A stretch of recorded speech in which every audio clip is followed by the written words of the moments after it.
প্রয়োজন নেই, পড়ে আছে কোটি কোটি টাকার আইসিইউ সরঞ্জাম। ব্যবহারের সক্ষমতা না থাকলেও হাসপাতালকে চাপিয়ে দেওয়া হয়েছে অনেক যন্ত্রপাতি, অথচ সামান্য টাকার জন্য মেরামত করা যাচ্ছে না অনেক চিকিৎসা সরঞ্জাম। এই চিত্র টাঙ্গাইল জেনারেল হাসপাতালের। রিচার্ড পিউরিফিকেশনের তোলা ছবিতে হিমেল মাহবুবের প্রতিবেদন। 72 ঘন্টা ময়েশ্চার লক সমৃদ্ধ লিলি বডি ওয়াশ, শিয়া বাটারের গুডনেস স্কিন রিপেয়ার করে রাখে সফট ও গ্লোয়িং।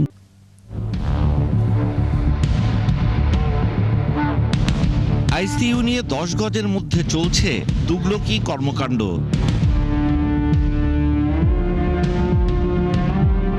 টাঙ্গাইল মেডিকেল কলেজ ও হাসপাতালে সরঞ্জাম থাকলেও চালু হয়নি 20 শয্যার আইসিইউ, আর জেনারেল হাসপাতালেও 10 শয্যার একই যন্ত্রপাতি তালাবদ্ধ। করোনা মহামারীর সময় জেনারেল হাসপাতালটিতে 10 শয্যার আইসিইউ চালু করা হয়, তবে করোনার প্রকোপ কমে গেলে প্রকল্প থেকে দেয়া জনবল সরিয়ে নেওয়া হয়। এরপর থেকেই আইসিইউগুলো পড়ে আছে। বারবার স্বাস্থ্য অধিদপ্তরে চিঠি দিয়েও এর সমাধান মেলেনি। আইসিইউ চালানোর মতো কোনো যোগ্যতা আসলে আমাদের নেই, এবং যে জনবল ছিল তারাও চলে গেছে। এখন বাকি যে সমস্ত যন্ত্রপাতি এগুলো সচল আমরা রাখার চেষ্টা করি, কিন্তু আসলে এটা কোনো রোগীর কাজে লাগতেছে না। টাঙ্গাইল জেনারেল হাসপাতালটির জন্য পাশের ট্রমা সেন্টারে আরও 10টি আইসিইউ এবং আইসোলেশনের জন্য 20টি শয্যা প্রস্তুত করে গণপূর্ত অধিদপ্তর। আইসিইউগুলোর দুর্বলতা বা ত্রুটি তুলে ধরে একটি প্রতিবেদন পাঠানো হয় স্বাস্থ্য অধিদপ্তরে। এ বিষয়ে সিদ্ধান্ত চাওয়া হয়। এখানেই শেষ নয়, এডিবির একটি প্রকল্পের মাধ্যমে হাসপাতালটির জন্য আরও 10 শয্যার আইসিইউ অনুমোদন হয়। কর্তৃপক্ষ বলছে এসবের কোনো চাহিদাই দেয়া হয়নি।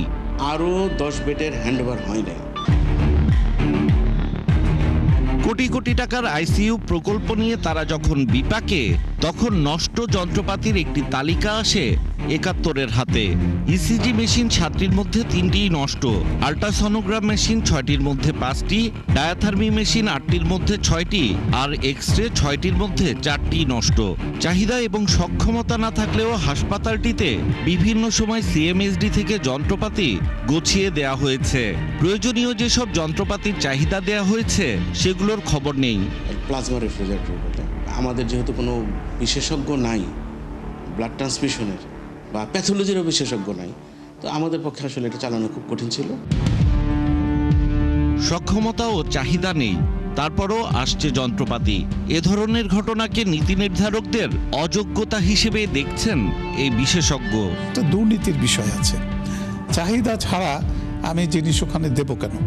এইখানে একটা আনহলি অ্যালায়েন্স আছে যারা নাকি এগুলি সাপ্লাই দেয় তাদের সাথে। বাংলাদেশের মতো একটা সীমিত সামর্থ্যের দেশে আমরা এই অপচয় কিন্তু করতে পারি না। টাঙ্গাইলবাসীর চিকিৎসা সেবা নিশ্চিত করতে জেনারেল হাসপাতালটির দিকে বিশেষ নজর দেওয়ার দাবি এলাকাবাসীর। হিমেল মাহবুব, 71, টাঙ্গাইল।